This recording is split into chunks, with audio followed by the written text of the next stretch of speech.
अगर आप बेवजह थक जाते हैं, लोगों से दूर भागते हैं, अपने आप को समझ नहीं पाते हैं, तो ये मूड के कारण नहीं होता है। ये हिडन मेंटल प्रॉब्लम का नेक्स्ट स्टेज हो सकता है।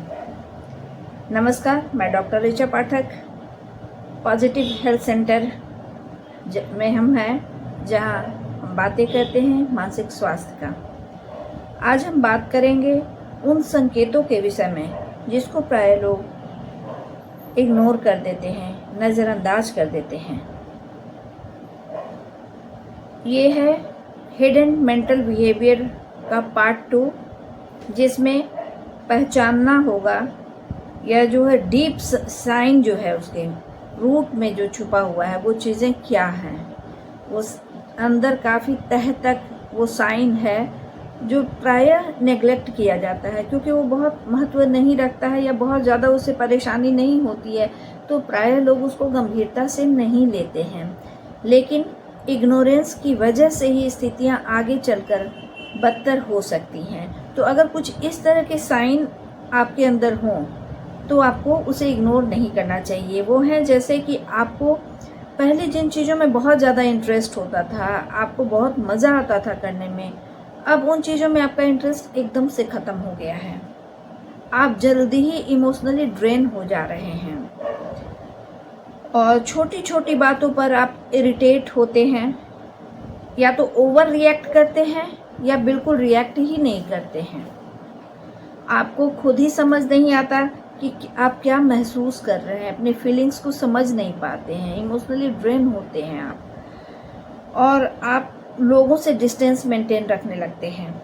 कई बार हम बेहद दर्द में होते हैं, लेकिन हमें ही इस बात का एहसास नहीं होता है। और ऐसा क्यों होता है? ऐसा इसलिए होता है क्योंकि हमने एक अपने इमोशन को इग्नोर करने की एक आदत सी बना ली थी। हमें पुरानी आदत हो गई कि जो भी हमारा इमोशन है उसे हमने सप्रेस कर दिया। तो ये लंबे समय तक अपने इमोशन को इग्नोर करना भी एक बहुत बड़ा कारण हो सकता है। क्यों? हम खुद से ही झूठ बोलते हैं, खुद ही एक मास्क पहन के रहते हैं, एक मुखौटा लगाए रहते हैं। हम खुद को कहते हैं मैं स्ट्रांग हूँ, मुझे कुछ नहीं हुआ, लेकिन अंदर ही अंदर हमारा दिमाग, हमारा माइंड जो है वो हेल्प मांगता है। हम अपने आप से झूठ बोलते हैं और ये ही खामियाजा, इसी बात का खामियाजा हमें भुगतना पड़ता है। अगर आप सच में खुद को हील करना चाहते हैं तो आपको उसके लिए कुछ मेहनत, कुछ प्रयास करना होगा। पहली बात तो ये है कि हमें अपने इमोशंस को बेवजह इग्नोर नहीं करना चाहिए। कोई भी बंदा, कोई भी इंसान वो जितना बेहतर तरीके से अपने आप को, अपनी कमियों को, अपनी खूबियों को पहचानता है, उतना दूसरा कोई नहीं पहचानता है। लेकिन कई बार है कि हम उन चीज़ों को नज़रअंदाज कर देते हैं, उन चीज़ों पे बहुत ज़्यादा फोकस नहीं करते हैं। हमें पता होता है कि ये चीज़ें हमें दुख पहुंचा रही हैं या ये चीज़ें हम जानबूझ के आंख बंद कर रहे हैं, लेकिन एक आदत या तो पारिवारिक वातावरण कुछ ऐसा है, या हम जहाँ पल भर रहे हैं इस तरह से ट्रेन किया गया है, अपने बारे में सोचना या अपनी बातों को खुल के कहना हमने सहजता से सीखा ही नहीं। वो भी मामला जब आपके इमोशन का हो, आपकी भावनाओं को ठेस लगने का हो, या आपके मन का हो। तो मन की चीज़ों को बहुत जल्दी हम लोग साइड कर देते हैं, इग्नोर कर देते हैं, क्योंकि हम सब का ध्यान होता है ऐसे सोशल बिहेवियर करें, ऐसी चीज़ें करें जिससे हमें हर जगह स्वीकार किया जाए, एक्सेप्टेंस मिले, कि शर्मिंदगी ना हो। तो शर्मिंदगी ना हो इसलिए बहुत सारे इमोशंस जो एक्सप्रेस करना ज़रूरी होता है। हमें ऐसा लगता है कि अगर हमने अपने इमोशंस को एक्सप्रेस कर दिया तो ये हमारी कमज़ोरी समझ में आएगी, हम इतने कमज़ोर तो रही हैं, हम तो बड़े बड़े मुसीबतों को झेल कर निकल सकते हैं।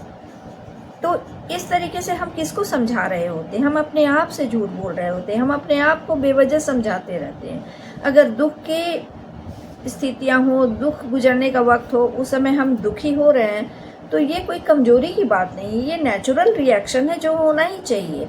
कई बार आपने देखा होगा ना, किसी पिक्चर्स में भी सीन आते हैं या सीरियल्स में भी, कि कोई किसी का बहुत नियर और डियर एक्सपायर हो जाता है तो वो रोता नहीं है, तो उसको कहा जाता है रुलाओ रुलाओ, अगर नहीं रोएगा तो ये पागल हो जाएगा। ये क्या है, ये किस बात का संकेत है? यही कि जब जो सिचुएशन से भावनाएं, इमोशंस बन रहे हैं, उसको बेवजह दबाना, सप्रेस करना उचित नहीं है। जब तक हम भावनाओं को एक्सप्लोर नहीं करेंगे, निकालेंगे नहीं, इसका मतलब ये नहीं कि सबसे जाके गाली गलौज करने लगी, लड़ाई झगड़े करने लगी, ऐसा नहीं है। हम लोगों का एक सोशल नॉर्म्स है, उसके अकॉर्डिंग चल रहे हैं, लेकिन हम एक ह्यूमन बीइंग हैं, हमारे साथ बहुत सारी भावनाएं हैं, संवेदनाएं हैं, मान अपमान, सफलता असफलता, सारी चीज़ों से होकर गुजरना पड़ता है। ऐसे सिचुएशन में अगर हम बार बार नकारात्मक इमोशंस हमारे अंदर आ रहे हैं परिस्थितियों के कारण या कुछ घटनाओं के कारण, तो उसको एक्सप्रेस करने में कोई कमज़ोरी नहीं है। क्यों हम उस चीज़ को इग्नोर करते हैं कि नहीं ऐसा कुछ नहीं, हम बहुत अच्छे से इस चीज़ को मैनेज कर सकते हैं। मैनेज करना अच्छी बात है, लेकिन समय पे बोल देना, समय पर रो लेना, समय पे दुखी हो जाना, अपने आप को थका हुआ मान लेना, ये कोई हार नहीं है, ये कोई पराजय नहीं है। इसको हम लोग बहुत सहजता से कर सकते हैं। सच में आप खुद को हील करना चाहते हैं, उन परिस्थितियों से अपने आप को सफलतापूर्वक निकालना चाहते हैं, तो 2-3 चीज़ें हैं, उसकी प्रैक्टिस कीजिए तो आप इस मनोभाव या इस मन स्थिति से सहजता से निकल सकते हैं। जिसमें सबसे पहली चीज़ ये है कि अपनी भावनाओं, इमोशन को आइडेंटिफाई कीजिए और फिर उसको एक्सेप्ट कीजिए। आइडेंटिफाई करने का मतलब ये, जो भी आप फीलिंग से गुजर रहे हैं, तो कैसे आप आइडेंटिफाई करेंगे? आपको अच्छा नहीं लग रहा, आप सोचिए और अपने आप स्वीकार कीजिए कि मैं जो हूँ बहुत दुखी हूँ, या मैं बहुत कंफ्यूज्ड हूँ, या मैं बहुत ही थक गया हूँ मानसिक तरीके से या शारीरिक तरीके से, मुझे आराम की ज़रूरत है, मुझे कुछ देर के लिए पॉज चाहिए।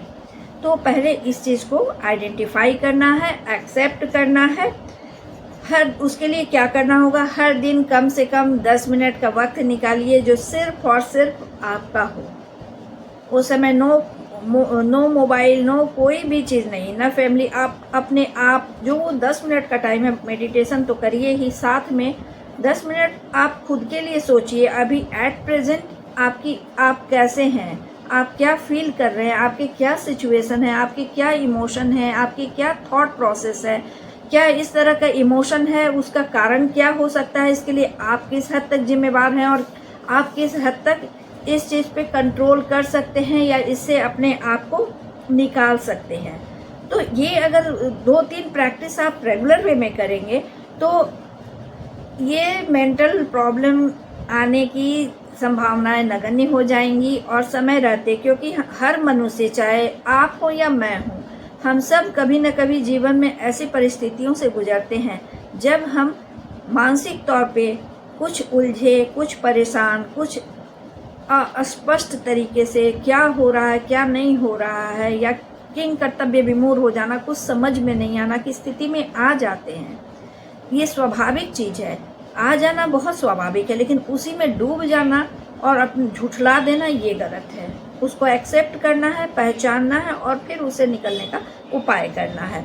और अगर ये सारी चीज़ें कर रहे हैं, इसके बावजूद भी आपको लो फील हो रहा है और आपको लग रहा है कि आप अपने आप को इन सिचुएशन से निकालने में अक्षम हो रहे हैं या आपको मदद की ज़रूरत है, तो बिना हेजिटेट किए हुए प्रोफेशनल से मिलिए, साइकोलॉजिस्ट से मिलिए, काउंसलर से मिलिए और थेरेपी लीजिए। आपको बहुत रिलीफ महसूस होगा और आप फिर नए तरीके से ताज़े दिमाग के साथ, तरोताज़गी के साथ आप फिर जीवन के समर में, युद्ध में लड़ने के लिए एक चुस्त दुरुस्त सैनिक बन के तैयार हो जाएंगे, जो हर फील्ड में लड़कर अपने आप को, अपने अस्तित्व को, अपने दिमाग को, अपनी भावनाओं को स्वस्थ रख रहा है, बचा रहा है। तो कुछ चीज़ें बिल्कुल ध्यान में रखनी चाहिए, क्योंकि पता है ना, स्ट्रॉन्ग वो नहीं होता है जो चीज़ों को देखकर आंख मूंद ले। स्ट्रॉन्ग सच में वही है जो खुद को पहचाने और समय रहते उसका समाधान निकाल लें। अगर आप पार्ट 1 और पार्ट 2 वीडियोस को अपने आप से रिलेट कर रहे हैं तो आप कमेंट बॉक्स में लिखिए आई फील दिस। और अगर कोई क्वायरी हो, कुछ मुझसे पूछना चाहते हो तो निसंकोच आप कमेंट बॉक्स में पूछ सकते हैं। इस सीरीज को देखना बहुत ही ज़रूरी है, आप इसको ज़रूर फॉलो कीजिए। और हाँ, जो नेक्स्ट वीडियो मैं पार्ट 3 देने जा रही हूँ, आप लोगों तक पहुँचाऊँगी, उसको ज़रूर से देखिएगा ताकि आपके और भी कॉन्सेप्ट्स क्लियर हो सकें। आप सबके साथ, आपके मेंटल हेल्थ के साथ, हमेशा आपके मानसिक स्वास्थ्य के साथ मैं आपके साथ खड़ी रहती हूँ। मैं डॉक्टर ऋचा पाठक आपसे इजाज़त चाहती हूँ। बहुत जल्दी पार्ट 3 लेकर आ रही हूँ। तब तक के लिए धन्यवाद, नमस्कार, बाय बाय।